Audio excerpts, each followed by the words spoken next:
Dapat hindi kayo lumayo sa matanda.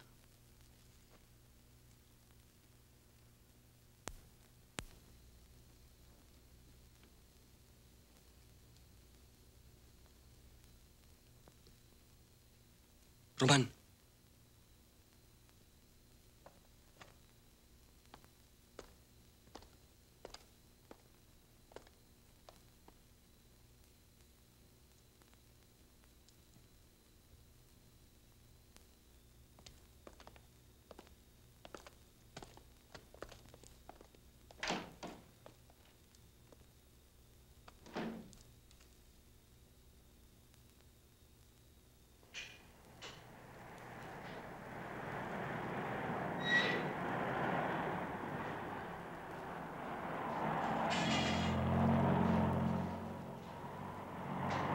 Daniel, si Mang Roman.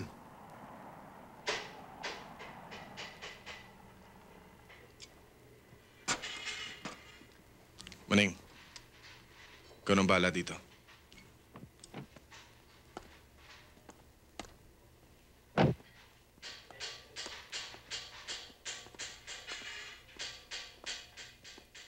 Kumusta ka na, Daniel? Mukha yatang nasa kondisyon ng kotse mo. Check up mo kung pwede.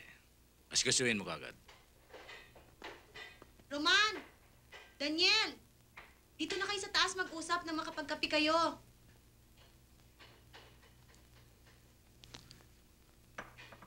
Palyado na. May katok pa. 2 diferensya eh. Akong bahala. Balikan mo sa Makalawa. 2 araw? Matatapos mo? Pipilitin ko. Okay.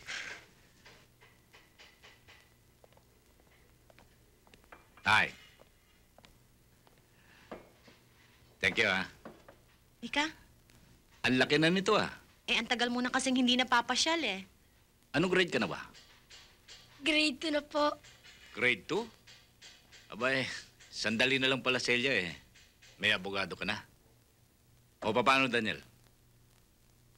Ikaw nang bahala. 2 araw, tapos na. Sige. Aalis na ako. Salamat sa kape, ha?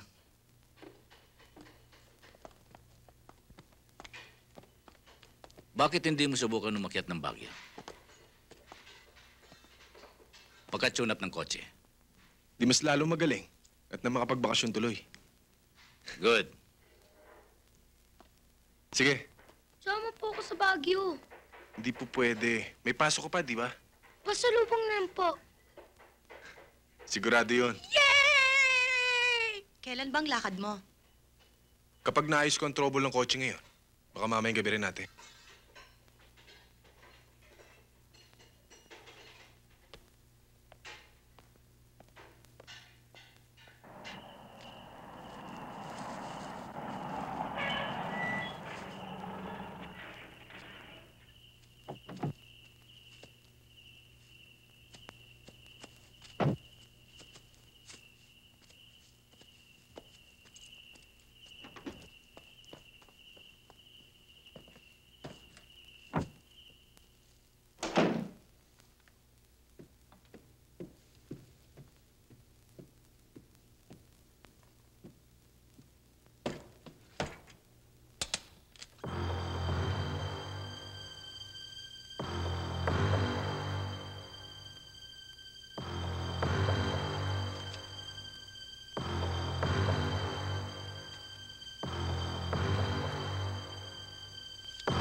Magkape ka muna.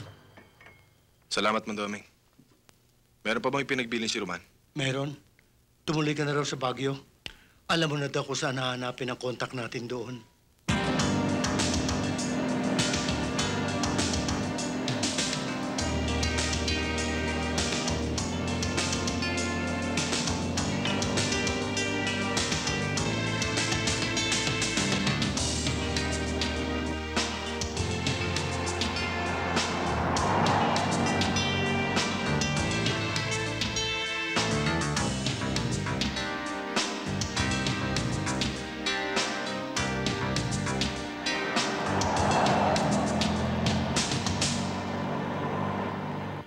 Akala siguro nila, hindi sila nakilala nung banata nila si Don Honorio.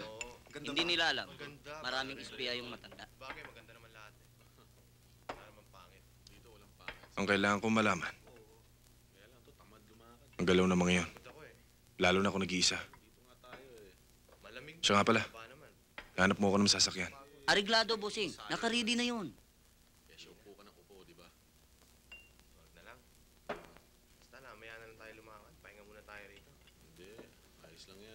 Oh, beer pa. Oh. Okay. Maayos naman eh.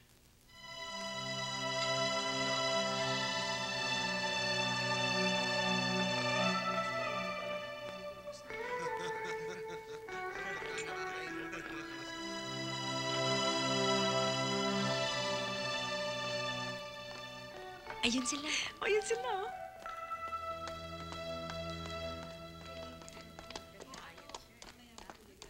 O, ano? Ba? Tagal-tagal naman ninyo. Gutom na kami Talaga? Kala ko hindi na kayo darating. Order na kayo, dali. nako. Order na. O, sige. Ano bang masarap dyan? O, doon tayo sa Gawiron. Mas maganda ang view ron.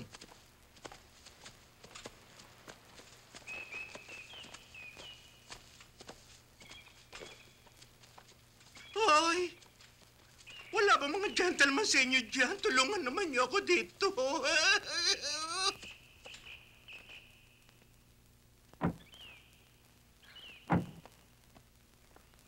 Doon na tayo.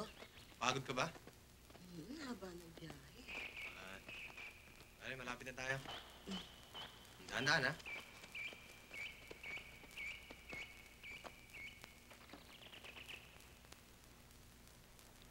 Bukas sinara mo ba? Isinara ko. Nasalisihan na naman tayo ng mga batang igurot. Sige, mauna ka na ron. Tayin mo ako.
Erning, lagay mo nga yung RV! reflector doon. RV! Oh, RV, ano? kunan mo naman ako. Oo, sandali lang. Sige na, RV! Bert, lagay mo nga yung payong doon. RV! Bilisan mo lang, ha? Marami pa tayong gagawin. Tama na ho rito. Pwede na dyan. Hindi, usog mo pa. Naku, ang kaganda-ganda naman talaga na alaga ko. Cute na Tama ka naman. Conscious tuloy ako.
Panay, malungkot ka na naman. Ano na bang iniisip mo? Bukas, ang pictorial natin, puro close-up mo, masisira na naman ang mukha mo eh. Alam ko na, magdidisco tayo. Magbibihis lang ako para makalimutan mo lahat ng mga iniisip mo. Sandali lang, Manay, sandali lang.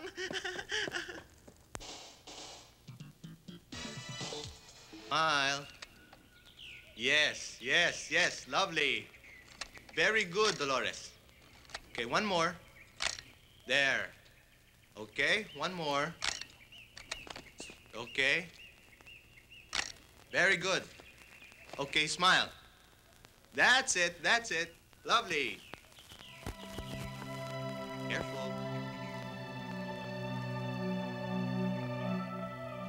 Okay. Thank you. Oh, how were the shots? Ay,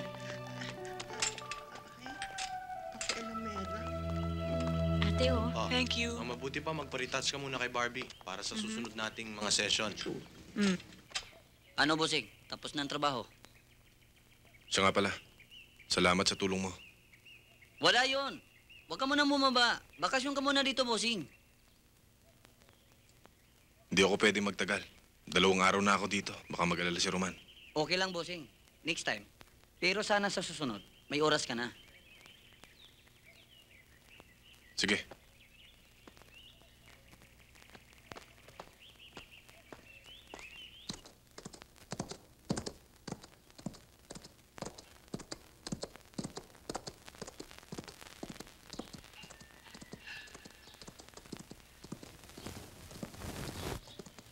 Ayaw pang tumigil si Abad at si Silveta. Ano bang problema, Roman? Mga dati silang tauhan ni Don Honorio. Para na rin silang kasuso sa mga racket niya. Pero pinatigil lang ni Don Honorio ang lahat. Legal ang negosyo niya. Pero pinipilit niya, Bad, na ituloy ang dating kalukuhan. Bakit hindi sila ang magpatakbo ng mga sinasabi mo? Si Don Honorio lang ang may mga koneksyon. Hindi siya papayag. At hindi rin papayag ang mga koneksyon niya na hanggat buhay ang matanda. Matagal pa pala ang labanan to. Daniel, nagsisimula pa lamang ang laban. Hindi nila alam ang tungkol sa'yo.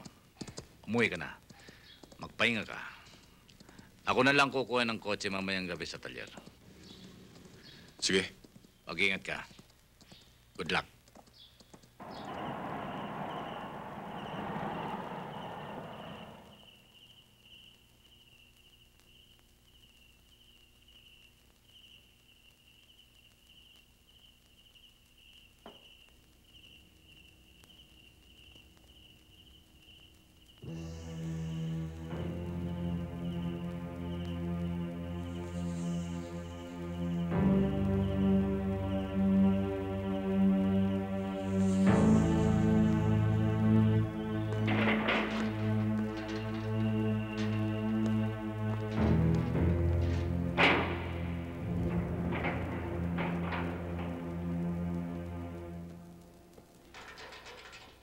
Roman, Daniel, po ka. kamusta na sina Ate Celia at Monching? Mabuti naman ang lagay nila. Ikaw, Daniel, kumusta ka naman? Ito, mabuti. Alaga ako dito sa loob dahil na rin sa tulong mo. May magandang balita ako sa iyo, Daniel. Ano yun? Patay na si Mayor. Hindi ka na siguro maiipit dahil sa pagkakapatay mo sa anak niya.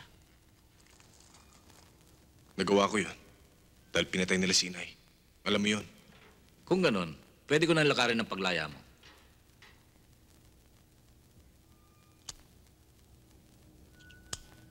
Panibagong utang na naman yan. Baka mabaw na ako. Hindi kita sinisingil. Baka yan ang isipin mo. May karapatan ka maningil. Unang-una, nandito ang dugo mo. Nananalaytay pa rin sa katawan ko. Patay na siguro ko kung hindi ako nasalin ng dugo mo nun. At hindi lang buhay ko, pati na sina Ate Celia. Halos ikaw na nag-aalaga sa kanila. Hindi ako dumalaw dito para pag-usapan lang ang nakaraan. Hingi ako ng pabor. Isang trabaho para sa'yo. Paglaya mo. Pambihira ka. Ako pala ang bibigyan mo ng pabor eh. Hindi yon. Alam mo, Roman, sa dami ng tulong mo sa akin, Sa laki ng utang na loob ko sa'yo, kahit siguro utusan mo ako sa impyerno, magagawa ko. Ang importante, makaalis ka sa impyernong ito. Di ba?